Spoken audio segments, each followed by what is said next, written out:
Back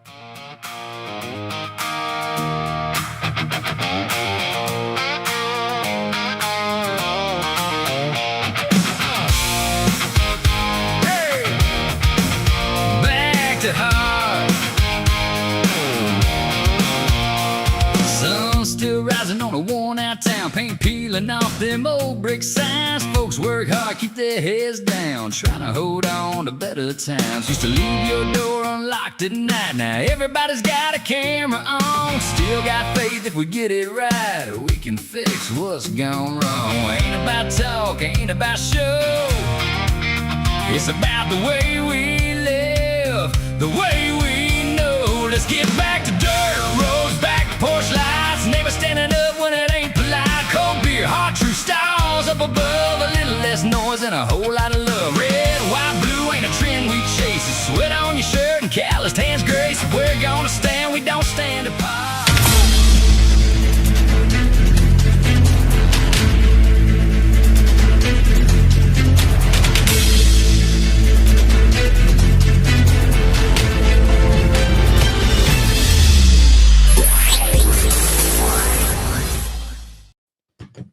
Well, good evening and welcome into Apex News Above the Noise. I am Kyle Thompson. And I'm Craig Blanton. We got 3 or 4 stories tonight that we're going to get to.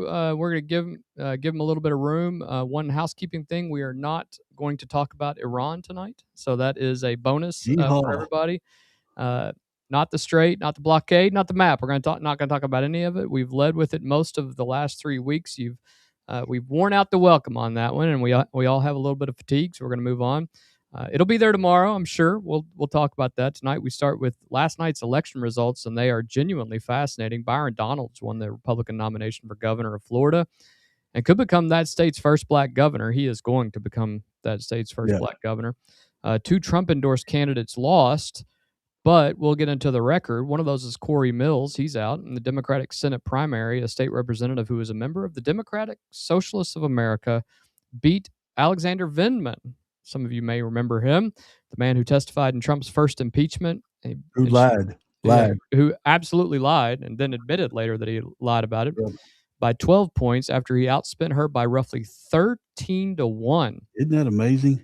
Crazy. Then we're going to spend real time on the bill to raise the federal minimum wage to $25 an hour, which is hardly making any sense because almost nobody has told you what's actually in it. What's actually in it matters enormously to a state like Kentucky's. Then 2 polls that got buried, and that between them explain a lot about why incumbents are losing. Then a full sports block. We're 17 days away, Craig, from football time in the Bluegrass. Getting excited. Wait. Yeah. Oh, God. Getting excited about Kentucky football in Will Stein era. Absolutely. Last night, the Milwaukee Brewers did something. I should say the Seattle Mariners did something last night that hasn't been done but twice in the last 120 years. And it's something to behold how bad it actually was. And then the Little League World Series opens this afternoon. So let's get in to Above the Noise. But before we get into tonight's show, welcome into Apex News Above the Noise. We created this show so that you could have all the facts without all of the spin. It's our hope that you can listen to our show, watch it, and gain a little bit of information about what's going on in the world so that you can feel more comfortable talking at the water cooler or the boardroom or just at the softball field talking to your friends. If you haven't, go ahead and subscribe, like the show, give it a share. It doesn't cost you anything. Make sure you click that notification bell so that you are notified every single time we're about to go live. And let's get into it tonight. We are going to start with the biggest prize in the elections last night. Congressman Byron Donalds won the Republican nomination for governor of Florida, taking 48% of the vote in a crowded field with more than 95% counted. His nearest competitor, Lieutenant Governor Jay Collins, finished at 25%. That's not a win. That's a coronation, if you will. And the guy who came in last place, James Fishback. And if you haven't learned yet, what is said in polls and what happens on the internet isn't real. And this is a real reason why you can say that. Except our stuff. Except our stuff. Our stuff is real. That Donalds nearly doubled the field's second place finisher. Trump endorsed him back in February of 2025. So more than a year and a half ago. before he even formally announced, and that endorsement effectively froze the race. Casey DeSantis never got in. Matt Gaetz never got in. Donalds is 46 years old, born in Brooklyn, lives in Naples, beautiful area of Florida, was elected to the House in 2020 during that COVID election. And if he wins in November, he would be the first black governor in the history of the state of Florida. He's also part of what is this year a historically large field of black gubernatorial nominees across the country. He'll face David Jolly. Jolly's story is its own thing. Jolly was a Republican congressman. He left the party, became an independent, and then joined the Democratic Party because they're a big tent. I don't know if you know that or not, Craig. They're a big tent. They told us about 75 times. Yeah, they're a big tent. Well, even Governor Beshear is even using that line these days. Yesterday, yeah. And he doesn't believe in, by the way, he doesn't believe in communism. It's a failed experiment. And then he turned around and immediately talked about how how we need to have more socialist Byron ideas. Donalds is going to be our first black president too. Entirely possible. He easily won a busy Democratic primary. Inside elections rates this race solid Republican. And Florida has not elected a Democratic governor since 1994, and they are not going to start this year. I don't know what else to tell you. But Craig, Donalds got Trump's endorsement 18 months before the primary, and it essentially cleared out the field. Casey DeSantis never ran. Matt Gaetz, he never ran, but it's probably good that Matt Gaetz didn't run at the time. Is that an endorsement that's working, or is that donors doing math after the Trump nomination or endorsement? Well, it's the endorsement working because Trump's got a phenomenal, successful endorsement rate, which we'll get into later. But it's watching him in Congress. He's a lesser version of a flamethrower than Brandon Gill, but super intelligent, knows his facts, great personality, great smile. And like I said earlier, I fully believe he will be a president one day, president of the United States one day. Yep. Fully believe it. It's entirely possible. And the other thing that you have to take into consideration is that Byron Donalds did almost no campaigning for this. They had debates where they had 3 or 4 candidates in the Republican field, did not show up. You and I read article after article about James Fishback. Apparently he was, at one point, his team released a poll. You can't believe any polls at this point. But apparently they released a poll that essentially said that he was either tied or within the margin of error of Donalds. He finished with 10% of the votes. It's 50 to 10. Well, the polls for the Minnesota races, El Said and Michigan. Michigan and Jong in Minnesota for governor, the company that everybody was quoting said it was a sham. They were fake. It was all fake polls. So they ruined the polling industry, and then they're all so damn wrong. You can't even. He went walking away, and didn't campaign a lick. And he didn't have to. I mean, he could have, but he didn't have to. He knew what he had. He knew what the rest of the field had, and he didn't feel like he needed to be out there. Yeah. Now, the result of the night, and it should be studied for a long, long time by every consultant in America and every polling industry. This goes back to what we talked about with Frank Luntz last week, where Frank Luntz essentially said, we have to stop polling at this point because we're not doing a good job of it. This is another good example. Florida had a special Senate primary.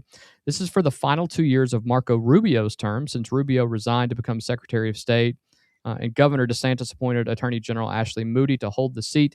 On the Democratic side, the favorite was Alex Vindman. Alex Vindman, who notoriously was the main individual that testified against Donald Trump. He actually spent $16 million on his... Where did he get that? How could he get it? Ukraine. I was shocked when I saw that number. Yeah. I said, my God. At one time, Alex Vindman was actually considered to potentially take the role as a commander of the army in Ukraine. Yep. Some weird scenario they were setting up. Came back, ran for the U.S. Senate seat. Probably didn't have much of a shot, but he didn't even get to that part because he got spanked last night. On the Democratic side, as we said, Alex Vindman was the favorite. And let's be precise because people mix this up. Alex Vindman is the retired Army Lieutenant Colonel and former National Security Council official who became a key witness in Trump's first impeachment. His twin brother, Eugene, is actually a congressman from Virginia. It was not on any ballot, by the way, Tuesday. Alex Vindman lost. He lost to State Representative Angie Nixon 54-46. DSA, Angie a Nixon. DSA candidate. Nixon is a member of the Democratic Socialists of America. She got statewide attention this year by staging a sit-in over redistricting. Video? Oh, I got it. You got the bullhorn video? Inside Governor DeSantis' office. She was actually removed from the floor of the House after she had been removed from the Capitol for staging a sit-in, which ended with her being arrested. Now, here are the numbers you need. Vindman's campaign raised $16.3 million and spent $9 million. Did you look in to see where it came from? Was it I haven't dug into it at all. DNC stuff? I'm sure it's going to be. He's in the inner circle of the Trump haters. He was. I mean, arrogant. God Almighty, he's arrogant. And appeared all over TV. Yeah, Nixon's campaign raised $975,000 total and spent $709,000. So essentially, she's starting over the general election with essentially very little money. Yeah, she smoked him. Yeah, and on election day, she was nearly $7 million behind him in cash on hand. She won by 12 points. Now, and they called it early. Very early. In fact, you messaged me before 8 o'clock. Yeah, and essentially said they're already calling this for her. It was a big shocker. Here's the crazy thing about this is that even in progressive circles, they didn't think she had a shot. And there's a couple of reasons why, but let me play a little video for you.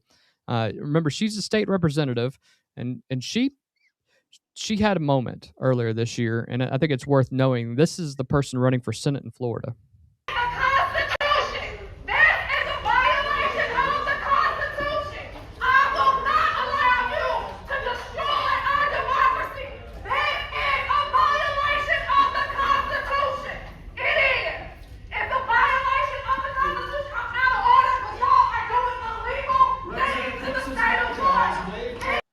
By the way, it wasn't illegal. It was deemed to be legal. They did exactly what they said they were doing.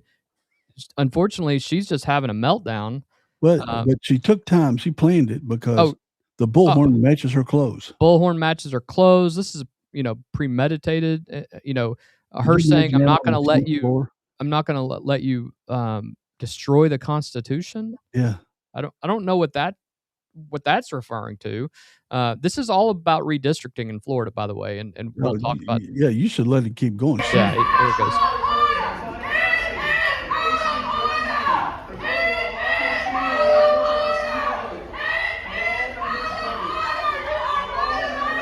Look at the chaos.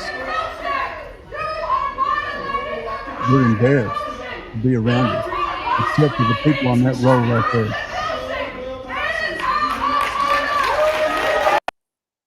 And the cheers were she was held in contempt for her behavior, and that's what the cheers were. Yeah. This is the individual who will be facing off against the sitting Senator Ashley Moody. Is that correct? That's right. Yeah. Big tent, baby. Big tent. Don't forget. Big tent. Big tent. And see her this is on the Senate floor. This is what we get here.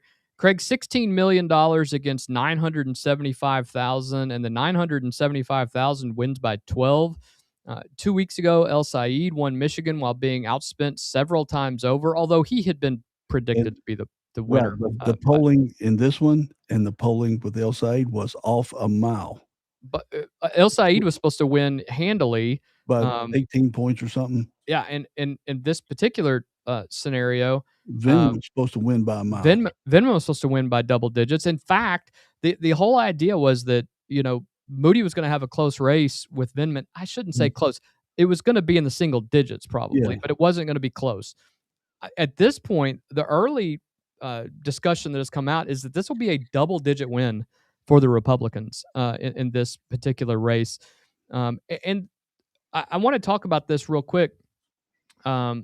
Is money just not working anymore in Democratic primaries?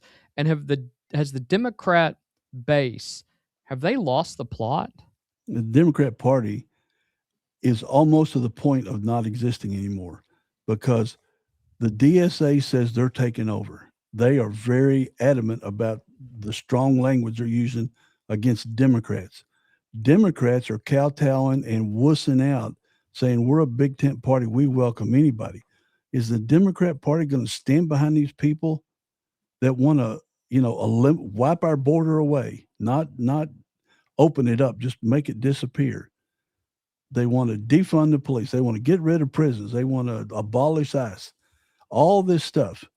And the Democrat Party is going to welcome. I hope they welcome them in, because 90% of Americans hate this stuff. It's fascinating because she actually got arrested, then pulled this stunt on the Florida House floor, and probably got herself elected. Now, here's the crazy thing about that.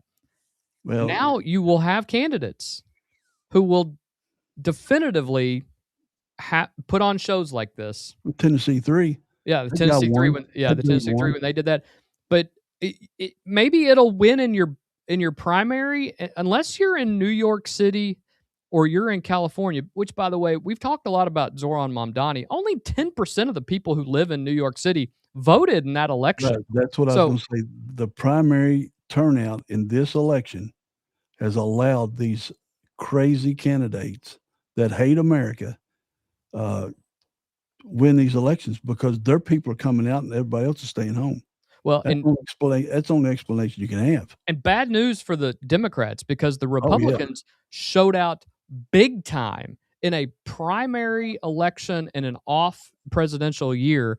The vote totals for Byron Donalds alone, the fact that he had 1 million votes, in a primary in an off year, shocking at how the numbers that came out. And Republicans are voting in record numbers in these primaries, which means it's only going to be bigger in November, which Democrats are banking on the fact that Republicans stay home in off-year primaries, in midterm elections, I should say. And I don't think that's going to happen. No, because Democrats, surely to God, Democrats are not this wacko as these DSA candidates. So you can't say, where Democrats vote lockstep. They will not vote for these people. There's no way. Either the Democrats will stay home this year, or they'll vote for the Republican and vote for the best candidate. They cannot possibly vote for all these DSA winners across the country, El Said and all of them that hate America. They cannot. And, Matt Morris, the blogger, the podcaster, he's got a video I was listening to while I was cutting the grass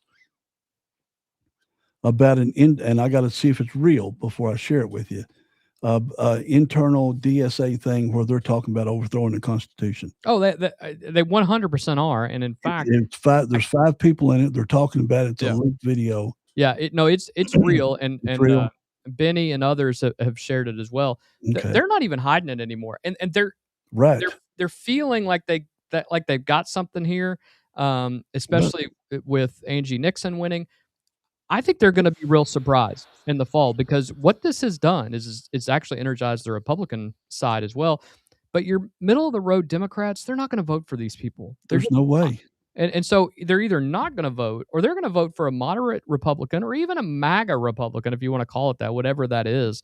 But they're going to vote for those people because they know the other side's crazy. Yeah. I mean, these are crazy ideas. Harriet's got a 30-minute deep dive on polling for these things, and he showed the Democrat Party is a -25 on their approval. They always talk about Trump being in the 30s and all this kind of stuff.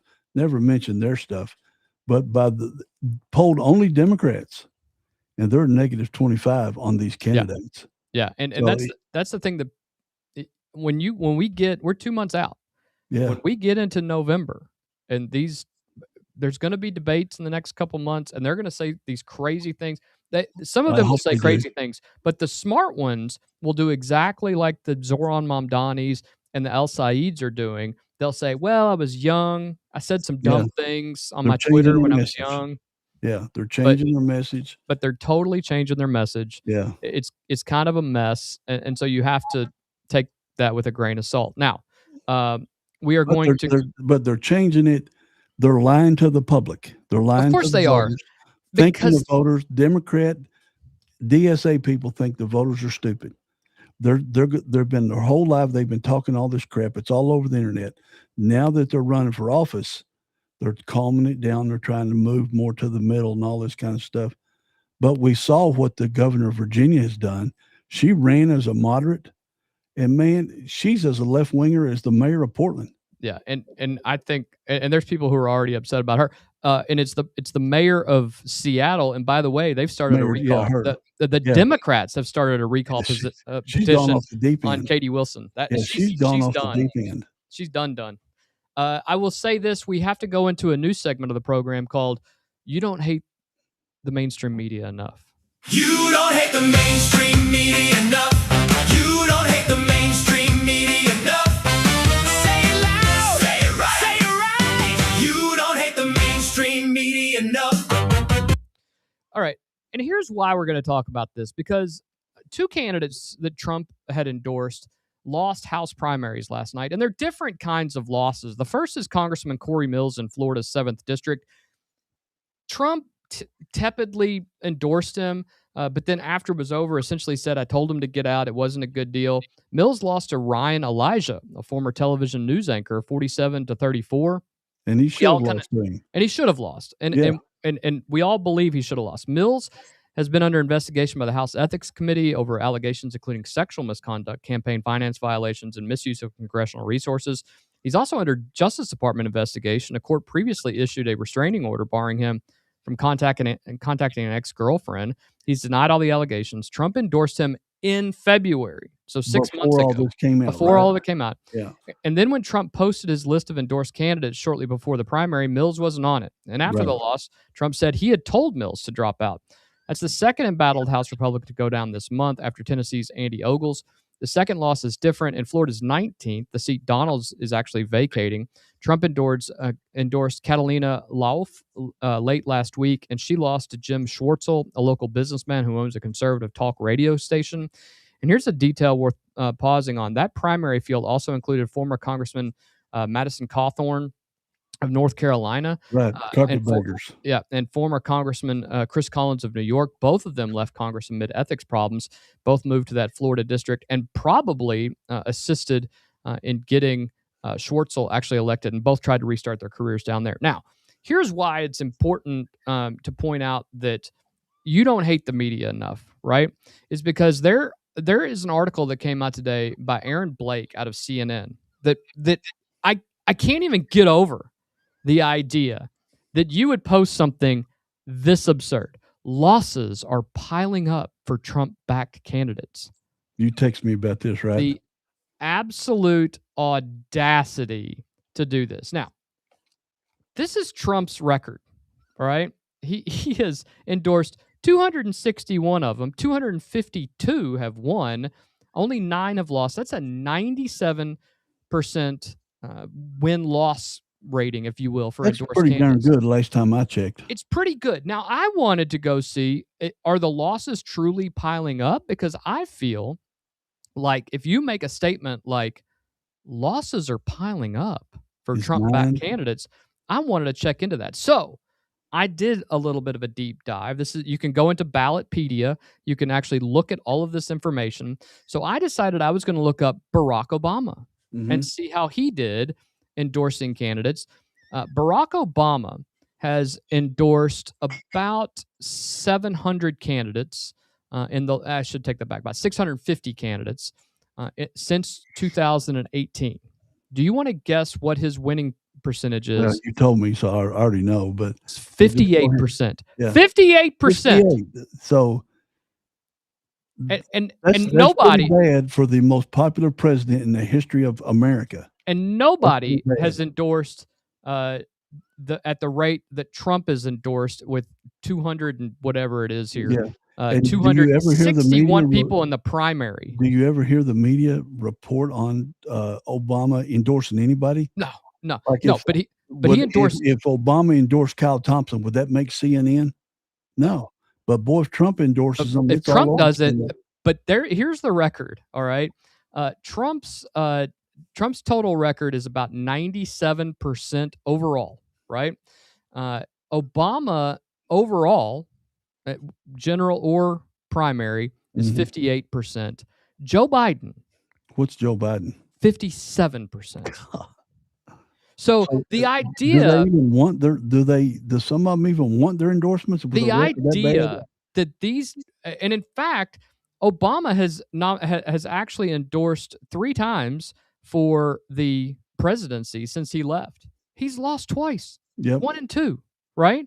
So that's a 33% rating. You don't hear about that at all. But And CNN posts this afternoon, losses are piling up. He's down to 97% correction. Yeah, and the governor's races are the one which are the toughest of all because you're doing an entire state. Of course. But, he didn't come out. Obama didn't come out and endorse Biden until the very end. Same thing with Kamala. He didn't.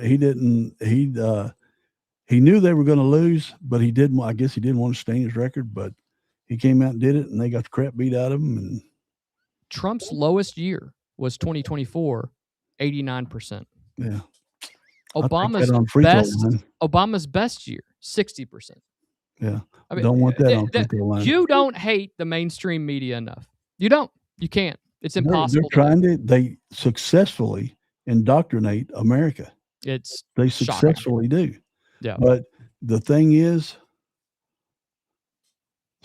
words talk, number scream. I mean, you're absolutely right. You can talk all day long, but we present facts and figures all the time on this podcast. We look up, we get into the details, we nerd out a lot. We understand that, but that's the only way you know what's going on. You can say the sky's orange, but until I see a picture of it, I'm not going to believe it. I can't believe somebody calls themselves a journalist and says losses are piling up. Yep. A total of 2.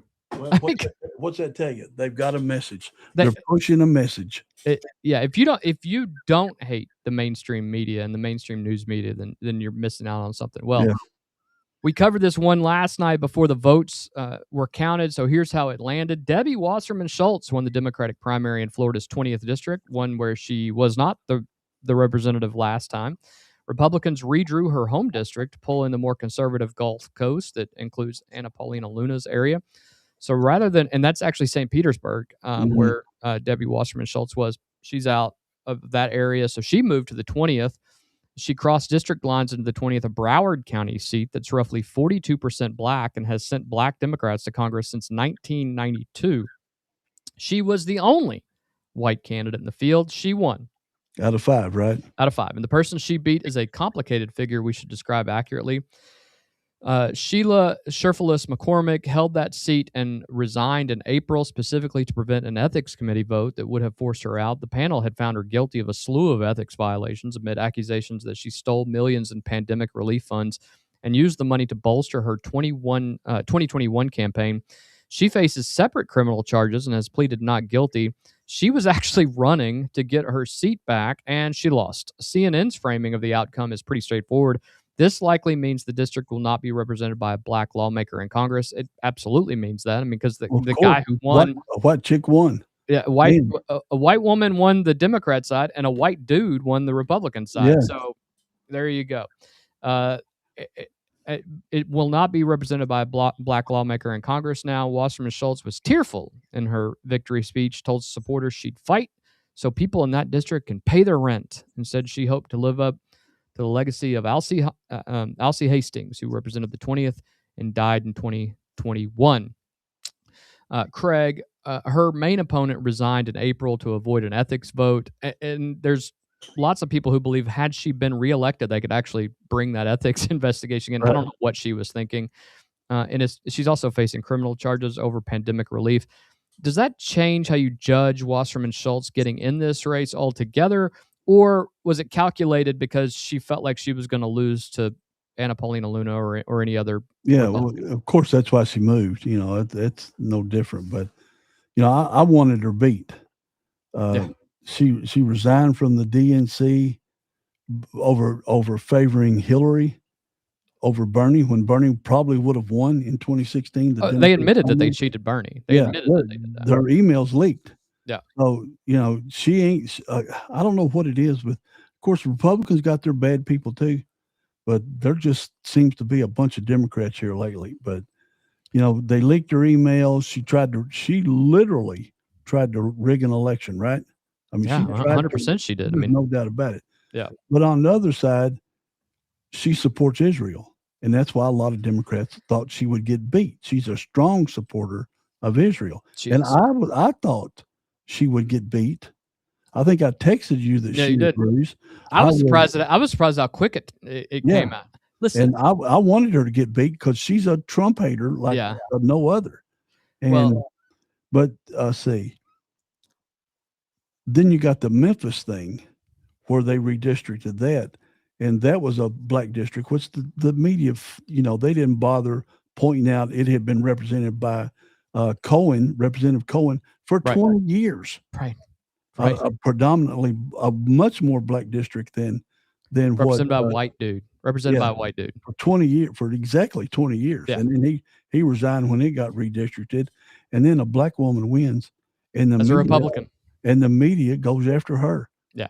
And she beat a white guy. I mean, he quit, but a black woman won that district for the first time in 20 years, and the media made her look bad. So she's got a race on her hands in the fall. I mean, it's predominantly Republican redistricted area, but the other thing that we have to take into consideration is that now that we're getting close to November, and you can't just look at this generic, who won in the primaries. So that means that those people are absolutely going to win.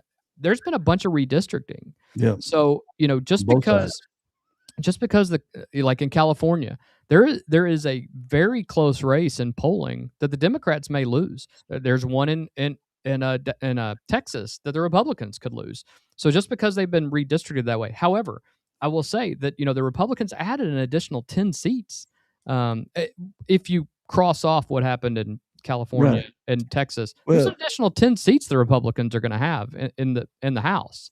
And so you got all these DSA candidates, right, that are helping Republicans, because I just cannot believe normal Democrats. Do you think they would vote for these DSA candidates over their main? They're a big tent, Craig. They're a big tent, but they're neck and neck. So let's say there's 1 million votes. The DSA won 1,000 to 499. Are those 499 people going to go with that DSA candidate? Or are they going to stay home? Not all of them. Republican. Well, I will refer to 25%. They're going to get slaughtered. Exactly. If they lose 10%, they're going to get slaughtered. Yeah, and it's very likely they're going to lose 10%. Let me ask this: why are all the pollsters saying the Democrats are going to win the House, and now some are saying they're going to win the Senate? There's no way. I believe, this is me, conspiracy. You got your tinfoil hat? I don't have mine behind me. But if the tinfoil hat time, I believe that the mainstream media, which we've already said, you don't hate the mainstream media. Yep. I believe that they are doing this specifically because they are trying to get Republicans to stay at home. Yep. I genuinely believe that. 100% agree. I think they want Republicans to feel that it's a done deal. Listen, there is no way. I'll put it right here. There is no way that the Senate is lost to the Democrats. Right. I agree. There's absolutely no way that happens. And I don't think there's any way the House loses because of the 7 or 8 DSA candidates that have won. There's no way a normal Democrat will vote for them. And, I was a Democrat for 63, 64 years. The Democrat Party left me because they went left, hardly, further left than I was at the time. And now, man, they're like in another state. Yeah, they're in another galaxy, another country going left. And there's no way normal Democrats that love America, that love because think about this. You got the mainstream Democrats now saying we're capitalists. We love capitalism. Right. You never heard a Democrat say that before. Hakeem Jeffries on Sunday said, I don't agree with the DSA party line at all. That's weird. And when have you heard Democrats lately, except for the last month or so, the last 6 weeks, come out publicly and say, I love capitalism. I don't want to get rid of police. I don't want to get rid of prisons. I want a strong border. That has just happened in the last 6 weeks when all these DSA candidates have won their races. Yeah, it's really weird. We saw Andy Beshear this weekend. We saw him yesterday. He's doing his little press junket right now. right now. It's a hot topic on my Facebook page. It is. Books getting released in September, and he's making the rounds right now. He added a date in South Carolina. I thought that was kind of interesting that he added a tour date in South Carolina. After they announced it's the first state. Yeah. Immediately after. The other thing that you have to listen, the DSA candidates, for those of you who we say things like they have crazy ideas. Here are their ideas. We're going to defund the police. We're not going to have police anymore. We are not going to have prisons anymore. And their thing is we shouldn't devalue humans. Prisons or jails. No, prisons or jails. They start with private prisons, and then they're going to go to jails. They want to fund more. No, well, they just changed that this week, where they say, well, now we want to go after the private prisons. Well, that's the start of it. That's the start. So they're changing their talking points now. They want to get rid of the Senate. They want to get rid of the Supreme Court as we know it.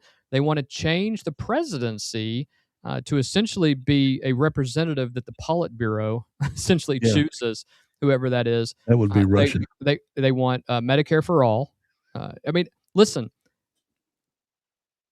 there is nothing more crazy than accepting communist ideals, and the Democratic Socialists of America are lying to you if they say that that their end goal is not communism. It is. It's 100% communism. And I lived through the 80s. I remember communism falling. I've seen the videos from Cuba. I've talked to people who are from Cuba. It was just a dystopian, awful place to live. You do not want to live there. People are risking their lives to die in the ocean to get away from it. Die in the ocean, get eaten. Why would you want that or any of that here in the United States?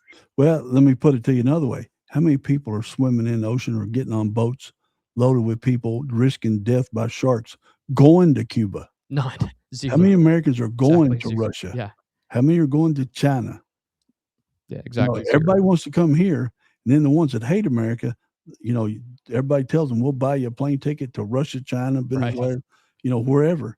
And I don't want to do that. We don't want to do that. We just love hating America in America. 2 more states voted, and both matter. Wyoming first, and it's quick. Congresswoman Harriet Hageman won the Republican Senate primary to succeed retiring Senator Cynthia Lummis. She had endorsements from Trump, from Lummis, and from Senator John Barrasso. And Wyoming is the deepest red state in the country, so that nomination is effectively the election right there. If the name rings a bell, Harriet Hageman is the candidate who beat Liz Cheney in 2022. 70-25. Yeah, beat her like a drum. Out of the water. Yeah. 4 years later, she's headed to the United States Senate. She's a great candidate. She's going to do really good up there. Yeah, then Alaska, which is genuinely the most important race nobody's talking about right now.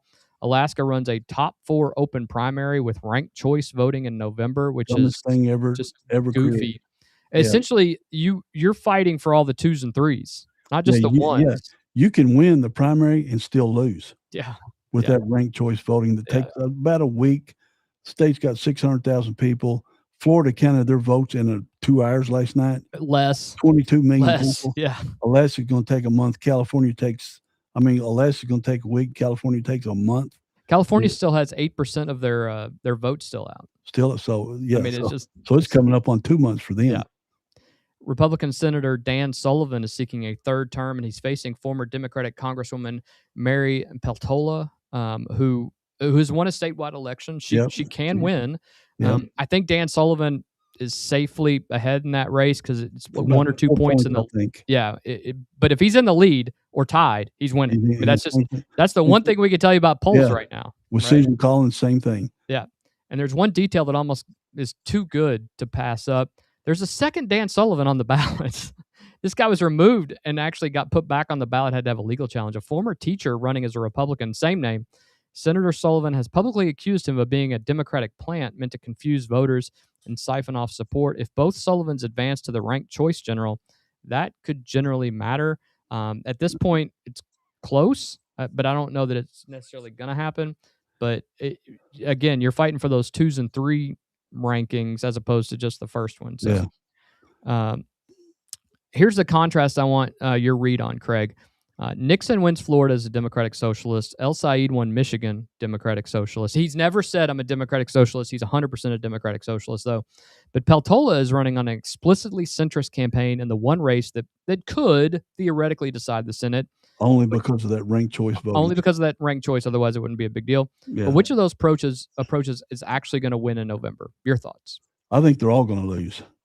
I mean, El Said loses because, his actions and words from 2020 and previous, they're all coming back up again, even though he scrubbed his Twitter feed, his face, all his social media things. He scrubbed them, made them disappear. But the Wayback Machine never forgets.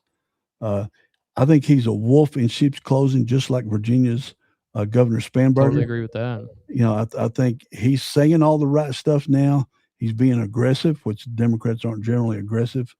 But all you got, if you pay attention, and this is an off-year kind of an off-year election thing. If you pay attention, he's done. He's out. He doesn't want police. He doesn't want all the same stuff the DSA people want. So his own words should come back to haunt him. And again, he was a 50-50 race. I mean, it was less than a point, right? 0.74 or something like that. 0.8%. Okay. So you cannot tell me that those other 49% of Democrats are going to go vote with him. There's no way in the world. And then Nixon, Representative Nixon, she's going to lose because God, let's hope, because she's a DSA and she wants all the stuff that we described earlier. So I don't see any of these people winning, and that's why I say there's no way. I think the Republicans will actually pick up House seats instead of lose the whole House altogether. You should put your money on Kalshi. You'll make some real dough then. I would on that. You don't bet. You know why you don't bet? Because I like my money. You like your money. You worked hard to get it. That's right.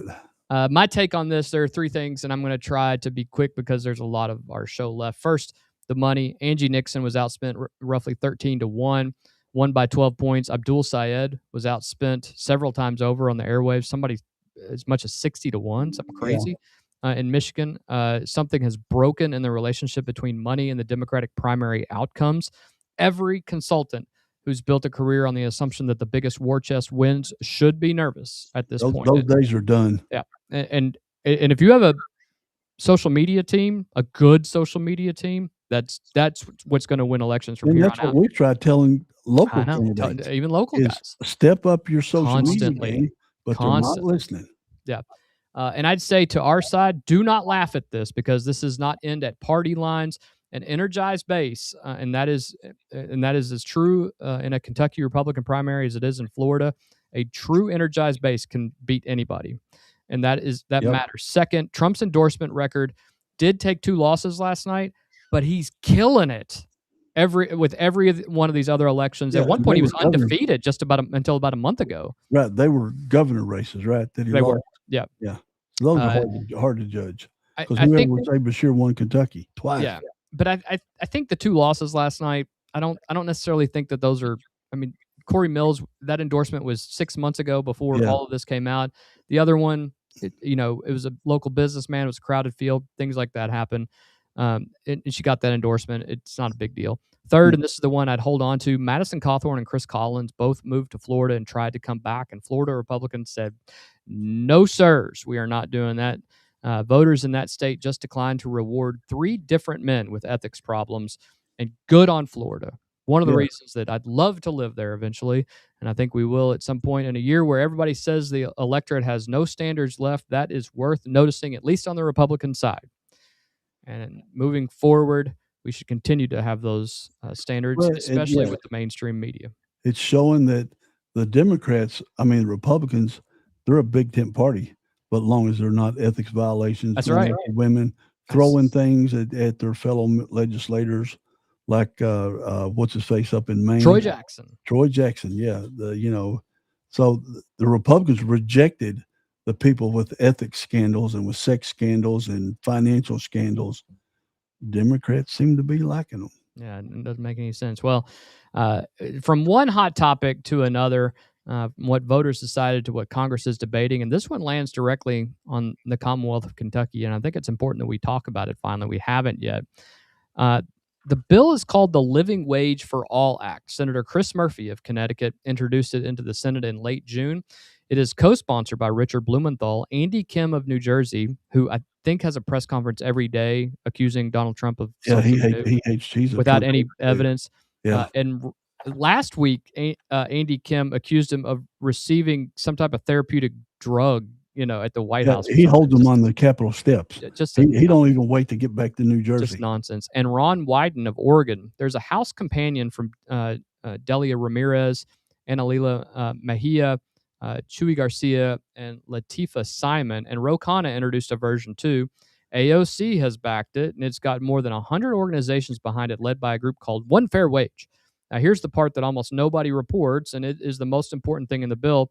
It does not simply set the minimum wage at $25. That's what everybody is saying, but it actually doesn't. It sets the federal minimum at 2/3 of the national median hourly wage with a phase-in cap that can't exceed $25. The number is a ceiling on the phase-in, not the policy. The policy is a permanent formula pegged to the national median, and it indexes automatically forever after, so it can never be frozen again. Large corporate employers would have to hit it in the early 2030s. Every other employer by 2032.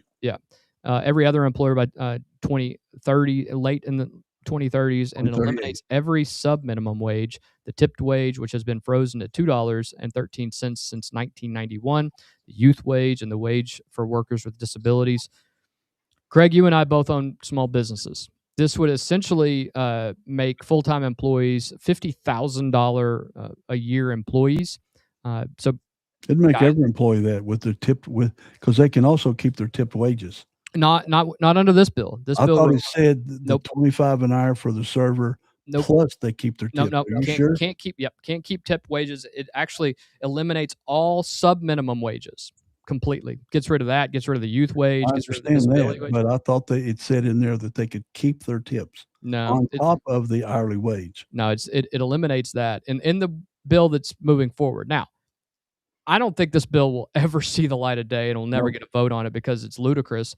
But you're talking about full-time McDonald's employees making $50,000 a year. Yeah. Everybody's arguing about the number, 25, and the actual policy is a formula. The media is putting it out as 25 an hour. Correct. Is that a more honest way to set a wage floor, or is it a way to lock in something Congress has never done before? And let's be more honest. It's using this formula, it would hit $25 using the formula. Yeah, so, not long. Yeah. Well, if we are true capitalists, the market sets the rate. So I went to the Bureau of Labor Statistics just to see how many people are getting paid $7.25 an hour. It's 79,000 Americans are getting paid minimum wage out of 162.2 million in our workforce. Disproportionately young part-time kids, they're getting a part-time summer job, or they're just getting in the workforce or wherever it is. And it's mostly in the service industry. As we know, you're not paying nobody $7.25 an hour. I'm not paying nobody $7.25 an hour as a restaurant owner because you couldn't get nobody to work for you. Well, but it would cripple. Yeah. It would cripple small businesses. A whole bunch of stuff. But like, we're at 61.4% in our labor participation rate in the country. Unemployment is 4.1% last I checked. That means we're at full employment. Full employment. Full employment. People are, there's normally 3.9, 4.2 just because people are hopping jobs. Right. Or they create new jobs, or they get rid of jobs and lay people off. That just happens. Microsoft lays off 20 or 30,000 people every year because they drop the lower 10% of their staff. And honestly, government fired a bunch of people in the last year and a half. So that there's people who are in the workforce, they're just not working for government. Because all those jobs Biden created were federal government jobs. That's correct. They weren't farm jobs, weren't manufacturing jobs, weren't anything but government jobs. Trump and DOJ eliminated all those useless government jobs that overlapped with 20 other things. That's what drove the inflation rate up to near 5%. But those people are, got in, but now they found jobs, so it's driving it back down again. So I think Franklin County's unemployment rate is full employment right now. Pretty close. Because it's hard to find employees, period. Yep. right now and I see job applications online all the time. Even felonies welcome. People are down to hiring felons now. Well, here's a couple things we have to take into consideration.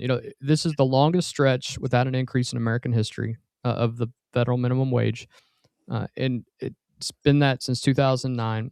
And Senator Murphy argued if you work full time in this country, you should be able to afford to live, and wages are so low that parents work 60 hours a week and still aren't sure if they'll have enough lunch money for their kids. And roughly 45% of American workers, about 66 million people, earn less than $25 an hour. However, it's still only a third of the workforce.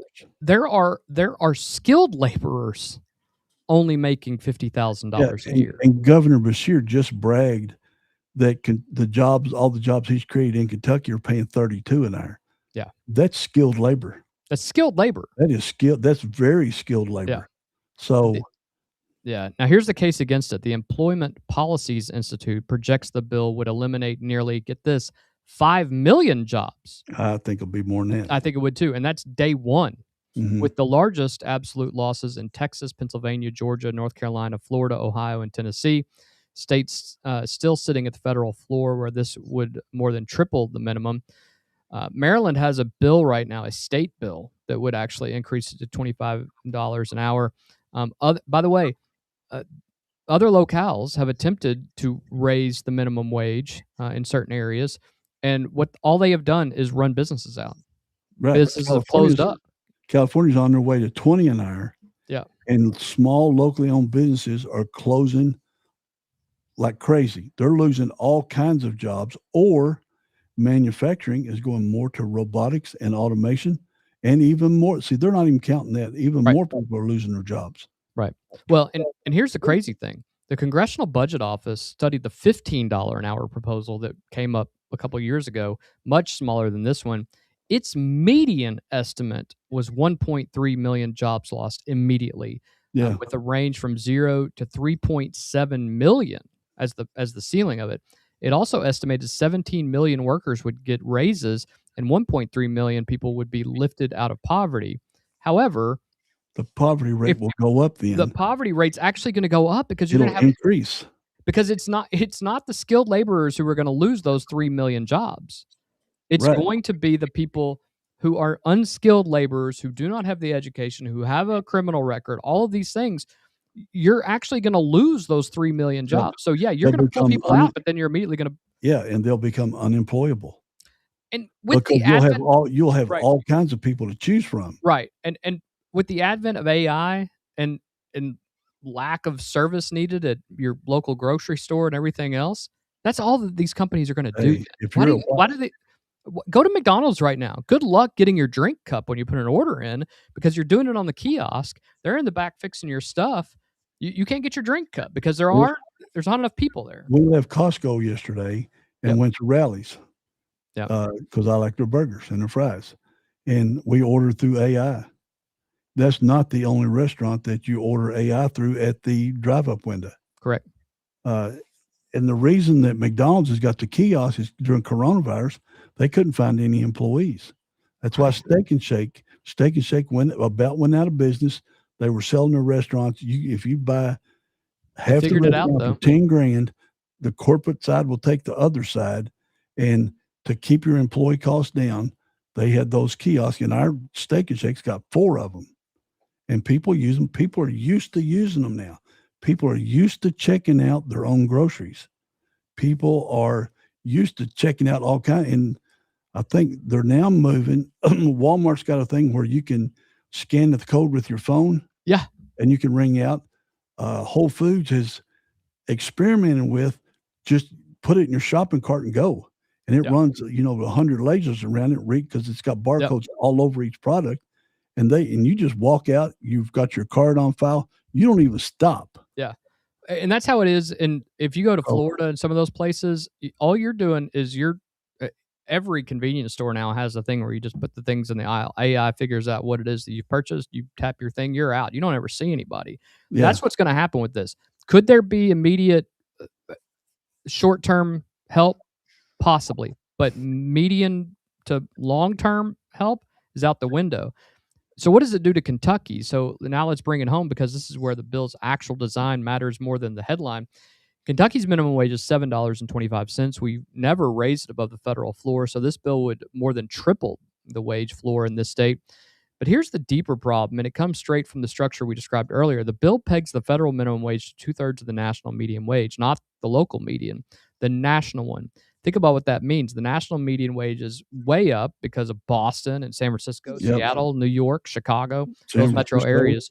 Yeah. 2/3 of that number is a very different thing in Louisville than it is in Massachusetts, in a state where the local median is well below the national median.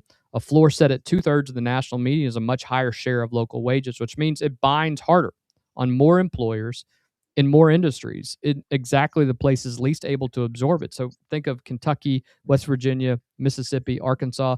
There's a piece of evidence directly on 35 states. Correct. Not just the South. It's 35 states. In low-cost states where the 725 federal floor became binding during the Great Recession, low-skill paid employment fell by 8%. And one more number for context. According to Cato, the population weighted effective minimum wage in America, the actual floor most workers face once you account for state and local minimums was actually $13.73 in January. So the real jump isn't from $7.25. For most of the country, it's from about $14. So Kentucky, we're at $7.25. So we'd be 3.25 higher. Times higher. But across the country, there's only 79,000 people that are working. That it should affect. I absolutely agree. It's a small number, but it's eating up the press. Well, I will tell you this. I hire folks who have some background issues, or but I couldn't keep them all on staff if the lowest of those wages was $25 an hour. And I have great employees, by the way. And I hope that people don't think that I'm cheap. I feel like I'm not. I pay higher wages starting out than most places around Frankfurt. But I think you own a restaurant, so you have people in there you couldn't pay them $25 an hour to work. Well, I guarantee you, we're the highest paid staff. I know you in are. all of Frankfurt County by a mile. Yeah, our staff makes big money. Yeah, so it's a floor pegged to the national median, which would hit states like Kentucky a lot harder, and it would make us poorer. I don't know how else to put it, because the places that are hiring you, they don't have the money to pay you. They just go out of business. Right. They'll shut the door. So let me give an example. I wrote this down because I've used this. If it goes up to 25 an hour, then everything will go up with it. Yeah. For example, when I moved out of my house at 19, I had a two-bedroom apartment for $190 a month. I bought a Camaro, brand new Camaro, that was $6,000. And it was it was a great car, the red Camaro. It was awesome. But $6,000, $190 a month apartment. I'm making $6,000 a year for state government, and I had money left over. Right. Well, now that same apartment is going for the same exact apartment is going for $1,100 a month. Right. Camaro is over $37,000 because base model. Yeah. The base model, because wages have risen. Every time a wage rises, guarantee you, the businesses pass along the cost of your food, beds, paper, ink, anything, whatever it is. Those costs get passed on, and the consumer pays it. So if you're making $25 an hour or $5 an hour, you're still not going to have as much money at the end of the month. It's just not, because rents will double. If we go to $25 an hour, a two-bedroom apartment will cost you $2,800, but we'll be California prices. Yeah. Except in California, it'll go to $7,000 a month. So if wages go up, everything will track up with it. It's common sense. It's business, because everything coming into the pipeline that we buy will have to go up, because all these factories that create this stuff are having to raise their wages. Because not only will the guy that comes in that's making, say, $20 an hour as an apprentice, he'll get $5 an hour, but the guy's been there 3 years and making $25 an hour, he's going to get pissed off, and he's going to say, well, I want 30. Right. Well, everything will go up. This is a stupid law. Yeah. And just let capitalism do its thing. I took one of my boys to a Burger King a couple weeks ago, just burgers, fries, drinks, $30, right? $30. Right. If you think that raising the minimum wage is going to fix your affordability issue, you are wrong, because that $8 hamburger is going to be a $20 hamburger. Plain and simple. All That's you got how to do it is look works. at California. Look at any California McDonald's, and you can see with their $20 minimum wage, you can see what the price has gone up. And then see how many businesses in California closed as their minimum wage goes up, because the owners that have been there 30 years just getting by, because restaurants, grocery stores, retail, you're in a single percentage profit at the end of the day after all the taxes and all that other stuff. 100%. Yeah. It's taking this wage up has driven businesses out, and all you're going to have left is chains. And you're going to have bland food. You're going to have poor service. AI is going to wipe out every administrative job in America in 5 or 6 years anyway.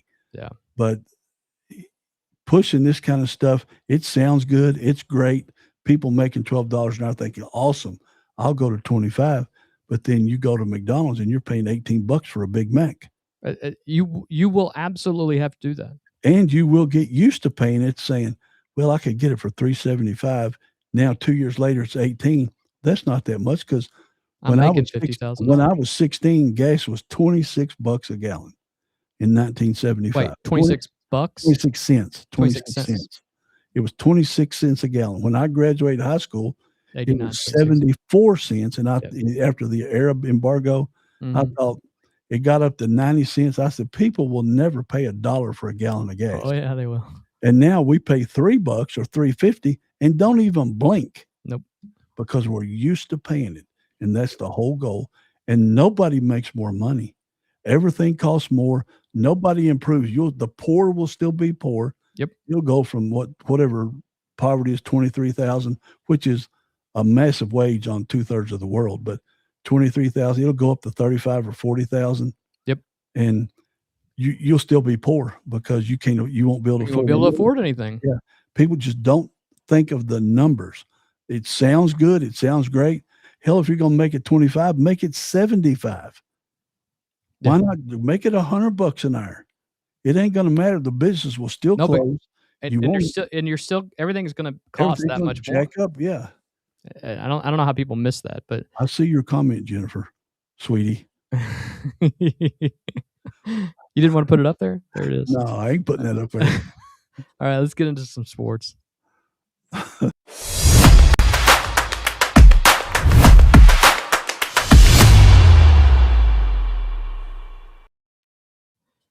September the 5th.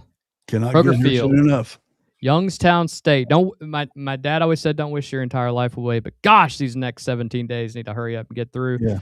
Kentucky football starts a genuinely new era.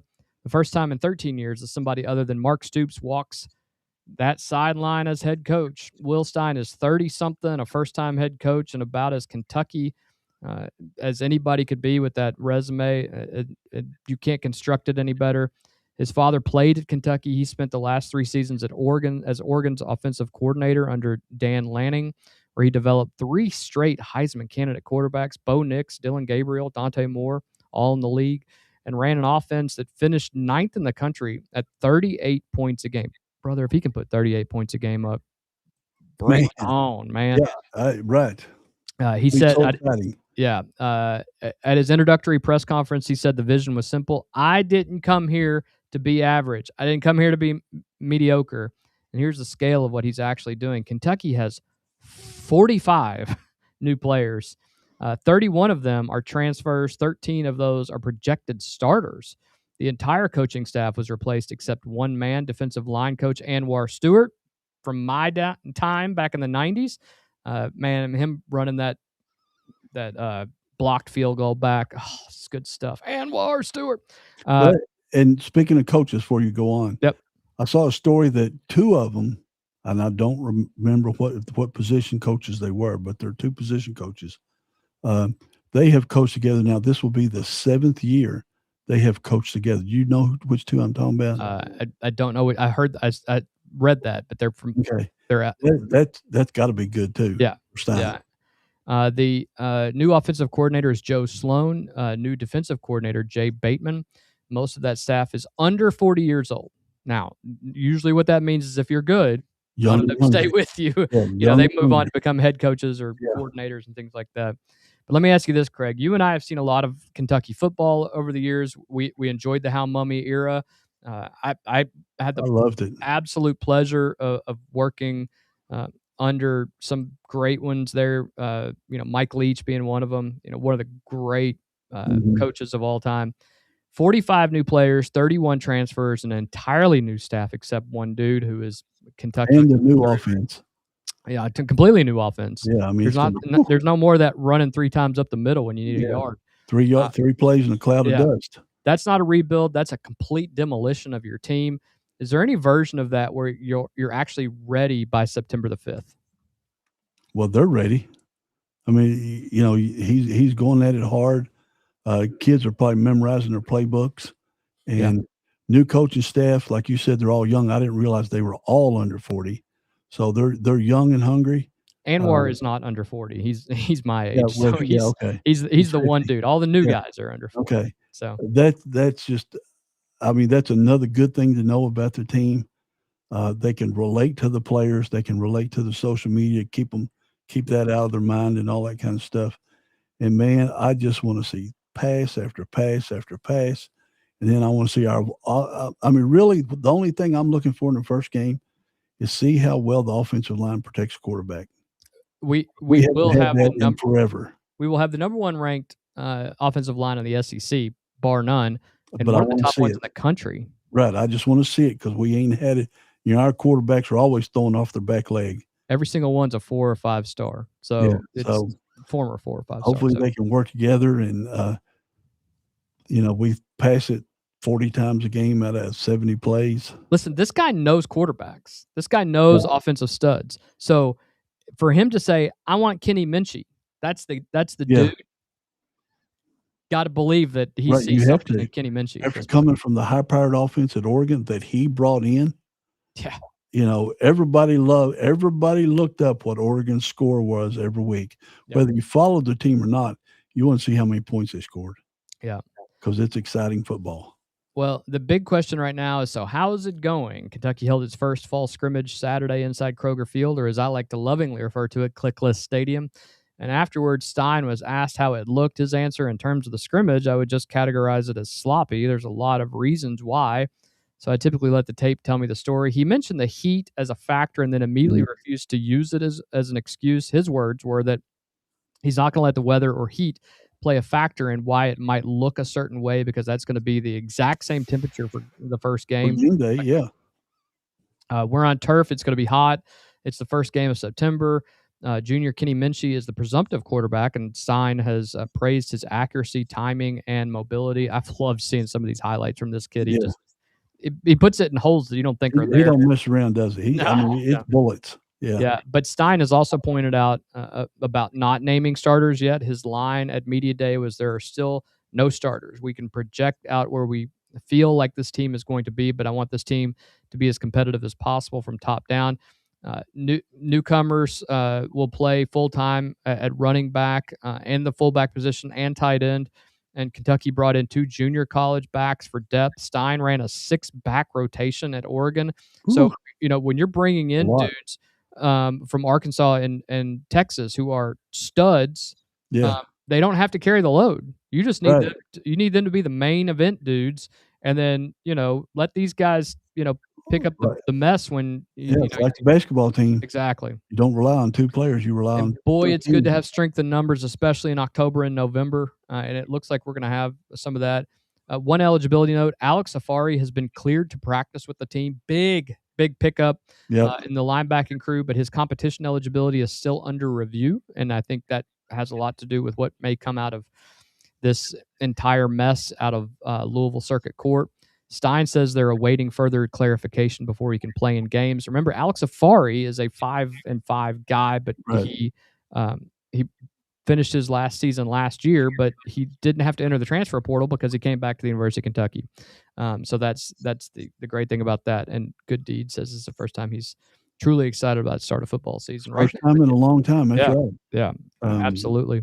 And listen, I've never been so excited about a potential best case scenario 6-6. I mean, legitimately, because it's going to be fun. And I told you I'll take 4 and 8. I know, as long as they're exciting. If it's an exciting brand of football, because if it is exciting, then we'll recruit better players in years 2 and 3. Yep. Because guys want to play on teams that score. Yeah, absolutely. Coach said that he used the word sloppy about his own first scrimmage on the record in August. Is that a coach being honest with his team through the media, or is that a warning at this point? That's coach speak. Nah, they ain't never going to say they're good. Never. They're never going to say, man, we look good out there, didn't we? It was a horrible practice. Yeah. Players weren't in on it, but then in the locker room, they're whooping and hollering, and It's weird. Football and basketball are a little different. Basketball, you kind of got to nurse these egos. Like, they're playing really great. They're shooting great. They're doing awesome. But boy, in football, it's like totally different. I think of Denny Ledford and Coach Pirate Redbeard with the Franklin County team. They don't hold back. They're like, these guys sucked the other night against Cal, and you're like, oh, okay, well, they got some learning to do. Young team, whatever. Football is just a different breed. There's ego there. There's a whole lot more of those guys, and when you're 2 and 3 deep, hey, if you're not giving your 100%, then next guy up. In basketball, you only got 15. Right now, we only got 14. So there's one guy behind you, and then that's it. I will tell you that. Let me check this one more time just to make sure I'm not missing anything. That's apropos. That's a good word. I agree. I totally agree. Yeah. My understanding is that the basketball team had a Zoom call with Jackson Kohler today out of Michigan State. Yeah, he entered the portal out of a California case that allowed him to enter the portal. Then he had a Zoom call with the University of Kentucky. That Zoom call lasted 2.5 hours. I thought they could. Well, he didn't talk to the head coach, did he? I thought they couldn't talk during this time. His team talked to Kentucky staff. Oh, gotcha. Okay, but 2.5 hours, and apparently it went well. Now, there are some discussions, and man, I don't even know if we should weigh in on this very much. There are some discussions. People are saying, why are they pursuing Jackson Kohler? It seems like it's a done deal with Mark Mitchell. It's a little different. Jackson Kohler is covered by the California case. Mitchell may be covered by a Kentucky case this week. We don't know. And then you have other folks in the media who are saying, what if Kentucky just goes and gets both of them? And drops somebody? Takes them off scholarship? It would make somebody – you'd have to remove them from the entire team because you don't have scholarships and red shirts anymore. You have 15 people on the team. So, your initial thought is Zion Hawthorne, would that wouldn't go well. It potentially couldn't go well, but it's out there. That's dirty. Theoretically. That'd be dirty.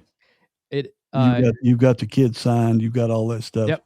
Then you bump him at the only way you could justify it's NIL. They're getting paid because that's pro level stuff. It is. But these guys are in effect pros now with their NIL money, and I don't know. They're all pro. Yeah, these are all pro athletes. If it's paid from the time they step on campus, or does it start at the first practice? Contract. It's a contract, so I would say you have guaranteed money in there no matter what. Right. So that would be the only way you could justify it. But before NIL, you'd say that's dirty as crap. It is, absolutely. But at the same time, if you could get 2 immediate starters, what could you do? Still dirty. Well, I'm not saying that it's not dirty. I'm just you do everything to win, but if you start bumping players at the end, because and this will never happen again. We won't. No, this is it. You're one congressional act away from This will never happen all this again. Nonsense. So and on those 2, it's going to be, in my mind, it'll be first up. First guy puts ink on the line. That's who you got. There are no favorites. I said from the very beginning, Jackson Kohler. You get Tom Izzo's captain to come down here. Maybe he doesn't score 18.8, but that is he's only an 8-point a game scorer, isn't he? 12. But he is a leader and got some young guys and things. I don't know. They're both. Keyshawn Hall is kind of out in the out in La La Land. You don't hear nothing. I mean, he's covered by that Ohio Court of Appeals case that now has taken a turn. But the first guy of those three puts their name on the line, then let's go. Because in NIL, we don't owe no loyalty to the player. It's the first one up. It's true. In this scenario, it's the first one up. Yeah. You can, you can't hold out no more because it's too late in the season. Yeah. You fill that 15 slot with the best player you can get. That's right. Move on. And all three of these are good, and then move on. That's right. Yeah. Something crazy happened last night. Tuesday night in Milwaukee. Yeah, dude. The Brewers beat the Seattle Mariners 22-0. Let me put that in context because it's not just a blowout, it's history. That ties the largest shutout in the modern era of Major League Baseball, meaning since the American League was founded in 1901, 126 years, it has happened exactly twice before. And Pittsburgh beat the Cubs 22-0 at Wrigley Field on September 16th, 1975, and Cleveland beat the Yankees, believe it or not, by the same score at Yankee Stadium on August 31st, 2004. I bet that was brutal. Yeah. August, what year was 2004? Okay, so that's not that long ago. If that reminds you of anything, 2004 was the year that the Yankees then had the big choke job, and the Red Sox came back and beat them after being down 0-3. That's the entire list, and now Milwaukee's on it. 22 hits, three-run home runs from Christian Yelich, David Hamilton, and Luis Lara, plus a 2-run shot from Jake Bauers. That's Hamilton. Yeah, and Hamilton went 3 for 5 with a career-high 4 RBIs. Kyle Harrison struck out 8 over 5 shutout innings and gave up 2 hits. We should be honest about one thing. 9 of those 22 runs came off position players. Seattle waved the white flag and put a hitter on the mound, which happens in a game like that. And still 22-0. How many pitchers did Seattle go through, and did they bring any field players? They did. And I'm going to show you one. This is how bad the game got. Okay. It's really sad, by the way. The Brewers have, by the way, the fewest home runs. They're just a singles team. This team just goes out and hits singles. That's all they do. They're dead last in home runs in the major leagues, and they won 22-0. But then late in the game, something crazy happened, and it just shows how pitiful Seattle has gotten. Shutout margin of victory is 20-0. As Yelich. This is the second out, by the way. And there's guys on base, right? Yeah. Yeah. 3 guys just scored. And he just threw it out. He threw it out. He did. He threw it into the bullpen. He thought it was the last out. I thought he threw it up in the stands. It looked like about trajectory. He threw it in the stands. It's not a home run. No, it's an out. But then 2 bases from the field for both of the runner.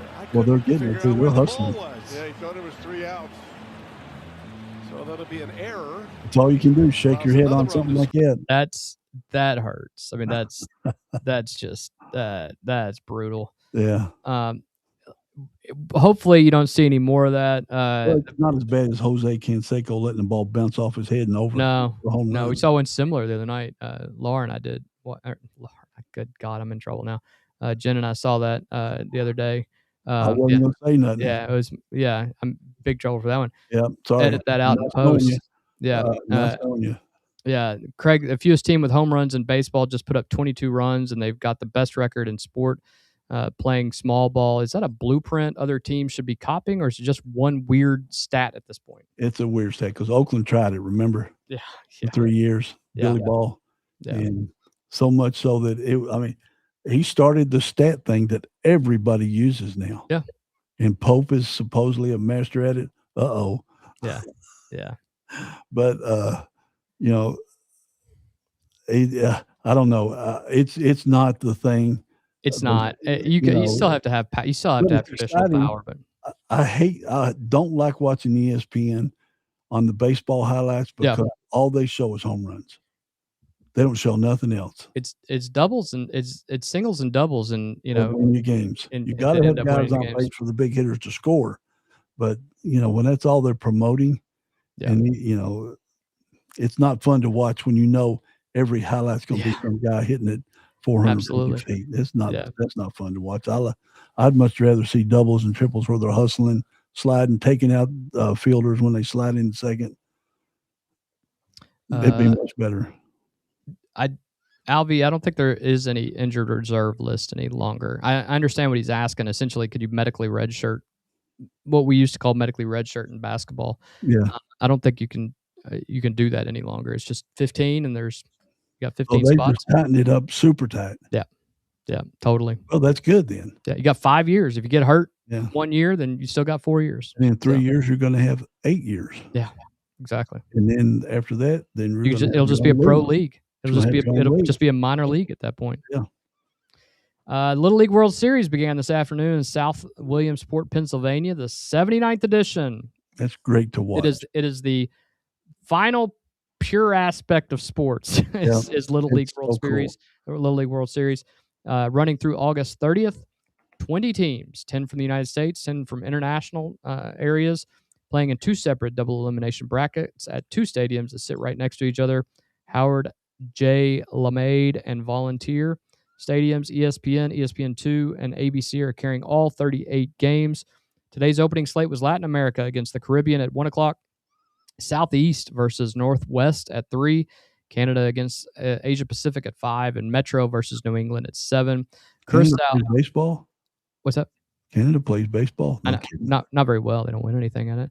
Yeah. Curacao and Panama, we almost lost to them in the World Baseball. Adult, yeah. Yeah. Curacao and Panama's regional winners got direct entry into the field this year. Sweetwater Valley out of San Diego is back at the West representative for the first time since 2015 after beating a Hawaii team 11-3 in the regional finals. And Bourne, Texas, the Southwest champion, and yes, the team whose regional title survived that court fight we covered last week, plays Friday afternoon at 3. You got a team in there? Kentucky lost to Ohio, and good for Hamilton, Ohio. They have been to the Little League World Series more than any other team without winning it.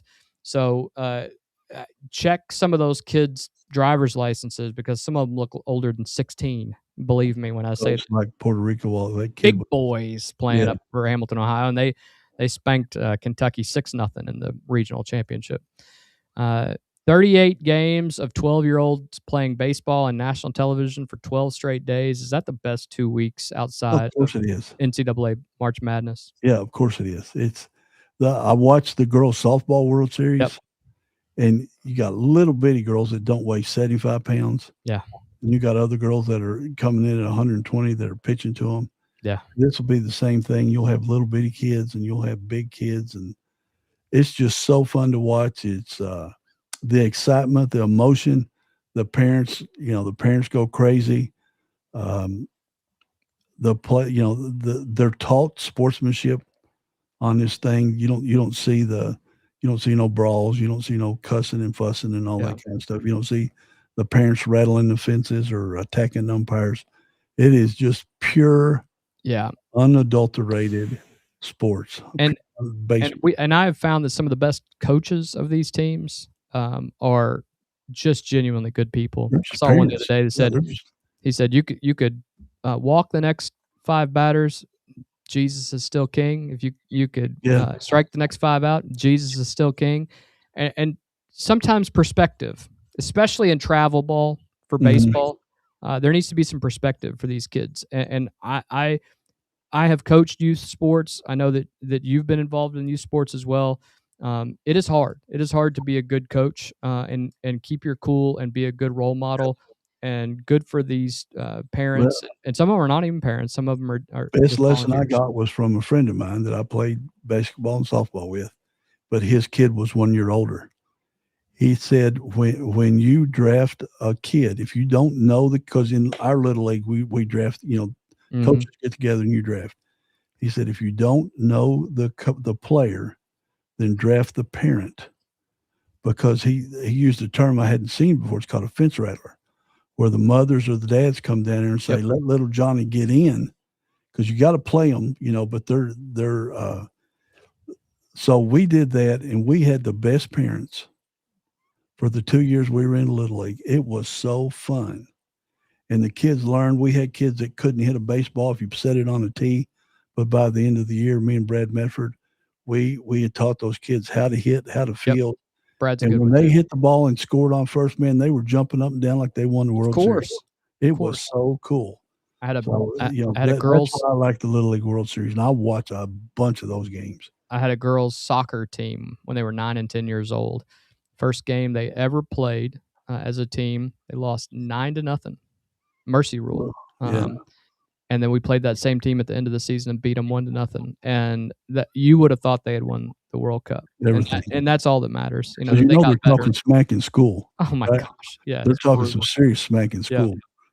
Look at this. We got Good Deeds here. Says he played year in Little League and we were regional champions, 1963. Call me old, Jennifer. I was 4 years old in 1963. That's right. Good Deeds out here bringing the heat from the 60s. Well, we've had a lot tonight, Craig. Anything before we get out of here? I got to go finish cutting the grass. Well, your neighbors love it when you cut your grass because they got to go ahead and cut theirs then, right? Well, I'm actually behind a little. My grass is about 8 inches tall this time. Oh, boy. Every time I want to cut it, we got all this rain here. Yeah. Well, thank you as always. Couldn't do this without you. I appreciate you being here. To everyone watching and listening, thanks for being here. We greatly appreciate it. Make sure that you go ahead and like and subscribe and click that notification bell. But until next time, make sure that you guys stay informed, stay sharp, stay above the noise. You guys have a great Wednesday evening. We will see you back here tomorrow. Have a great night. Bye.